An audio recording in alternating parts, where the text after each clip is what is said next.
સુરત શહેરની Athwa lines police સ્ટેશનમાં ફરજ બજાવતા પીએસઆઈએ બનાસકાંઠાના ફરિયાદી પાસે ગુનો નોંધાવવા માટે 3 લાખની માંગણી કરતા એસીબીના હાથે ઝડપાયા છે।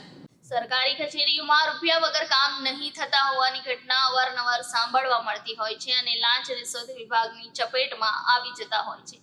ત્યારે સુરતના અઠવા લાઇન્સ પોલીસ સ્ટેશનમાં ફરજ બજાવતા પીએસઆઈ લલિત પુરોહિતે બનાસકાંઠાના ફરિયાદી પાસે ગુનો ના નોંધવા માટે 3 લાખની માંગણી કરી હતી।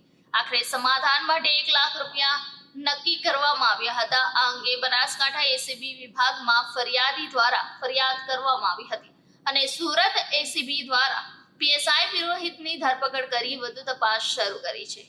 ગત રોજ બનાસકાંઠા એસીબીમાં ફરિયાદ મળેલી કે અઠવા પોલીસ સ્ટેશનની અંદર એસીબીના અમારા ફરિયાદીને વિરુદ્ધમાં એક અરજી હોય, જે અરજીના કામે લલિત પુરોહિત નામના પીએસઆઈ અઠવા પોલીસ સ્ટેશનમાં ફરજ બજાવે છે, જેઓ એનું ઇન્વેસ્ટિગેશન કરી રહેલા હતા અને એ અરજીના કામે ફરિયાદી વિરુદ્ધમાં ગુનો રજીસ્ટર નહીં કરવાના આવેજ પેટે પ્રથમ 3 લાખ રૂપિયાની માગણી કરેલી અને રકઝકના અંતે 1 લાખ રૂપિયામાં નક્કી થયેલું, જે 1 લાખ રૂપિયા લેતા આ લલિત પુરોહિત પીએસઆઈ નાઓની અટકાયત કરવામાં આવેલી છે અને તેઓ વિરુદ્ધ આગળની કાર્યવાહી હાથ ધરવામાં આવેલી છે।